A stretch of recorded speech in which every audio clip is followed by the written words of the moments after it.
देशामध्ये JN1 नामक एक नवीन कोरोनाचा व्हेरियंट जो आहे तो समोर आलेला आपल्याला पाहायला मिळतोय.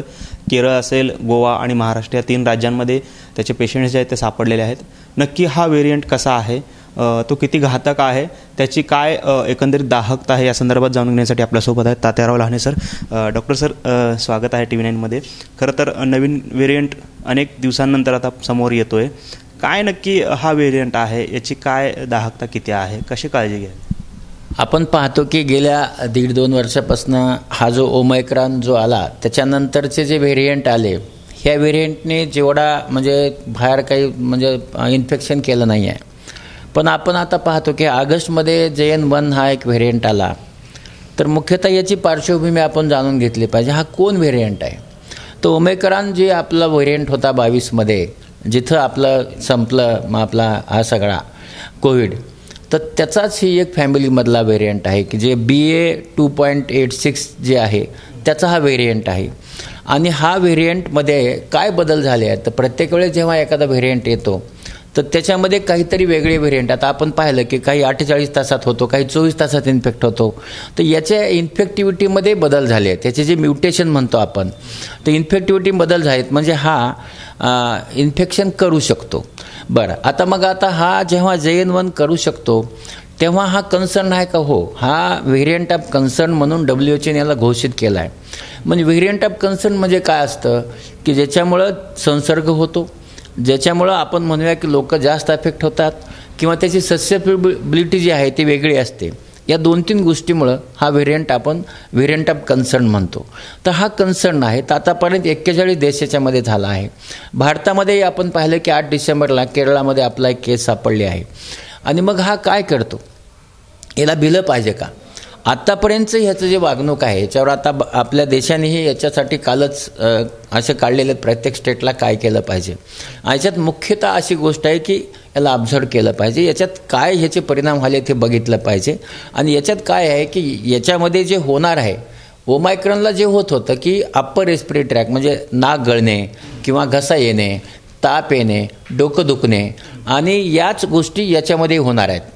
नवीन काही असं होणार नाही. कधी कधी पोट दुखणे किंवा लूज मोशन्स होणे, या 2 गोष्टी याच्यामध्ये ॲड होऊ शकतात. याच्यापेक्षा जास्त काही होणार नाही. आता मग प्रत्येकच ताप आलेल्या पेशंटनी जाऊन तपासायचं का, असं करण्याची गरज नाही.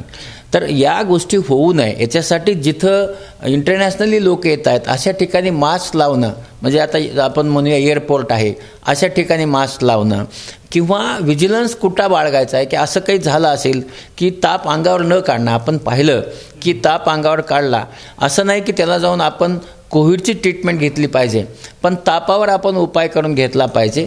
आणि तो केल्याने हा आजार वाढणार नाही. मग हा आजार वाढून याचे काही होणार आहे का पुढे? खरं म्हणजे आज हे बोलणं तसं शक्य होणार नाही. पण आतापर्यंतचं जे बिहेवियर आहे ऑगस्टपासून आतापर्यंतचं, आपण म्हणूया की ह्या 5 महिन्यातलं, याच्यात असं दिसतंय की हा काही फार मोठा सिव्हिअर असा काही मध्ये जसं डेल्टा आला होता अशा प्रकारचा काही नाही आहे. हा एकदम माइल्ड आहे ना, सौम्य प्रतीचा असा हा व्हायरस आहे. आणि पण आता कसं आहे की आपण पाहिलं आज अमेरिकेत 20% जे लोक आहेत अमेरिकेमधले आज त्यांना इन्फेक्शन झाले ते कोविड JN1चे लोक आहेत, JN1चे. त्यामुळं असं आहे की इन्फेक्शन होऊ शकतं. तर म्हणून एक गोष्ट आहे की आपण सगळ्यांनी सावधानता बाळगली पाहिजे. मग याने काय होणार आहे का? ज्यांनी व्हॅक्सिन घेतलं आहे, आपण सगळ्यांनी व्हॅक्सिन घेतलं आहे, व्हॅक्सिनाइज आहेत, आणि त्यामुळं आपल्याला इम्युनिटी आहे.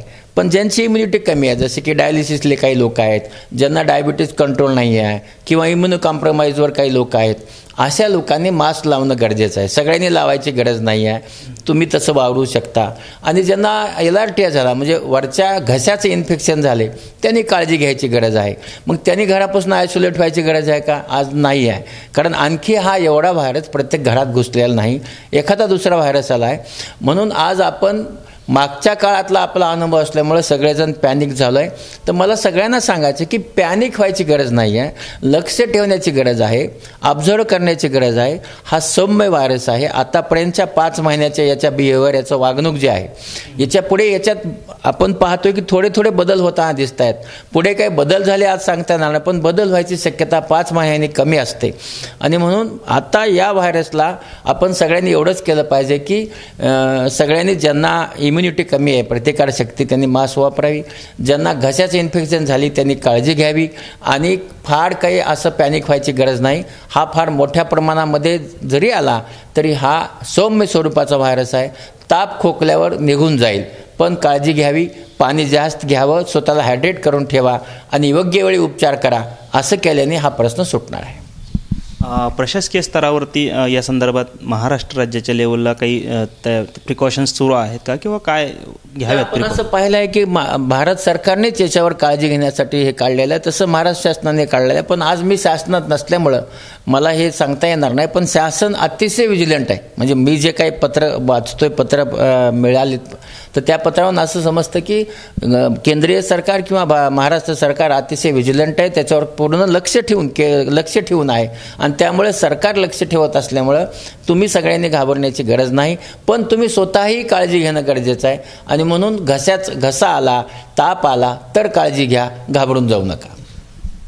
तर पॅनिक होण्याची कुठलीही गरज नाही आहे. मात्र जर का काही घसा ताप असेल तर त्याबाबत काळजी घ्यावी असा सल्ला जो आहे तो डॉक्टर तात्याराव लहाने सर देताना आपल्याला पाहायला मिळतात. कॅमेरामन विनोद हुनाबादकर सह सागर सुरवसे, TV9 मराठी, सोलापूर.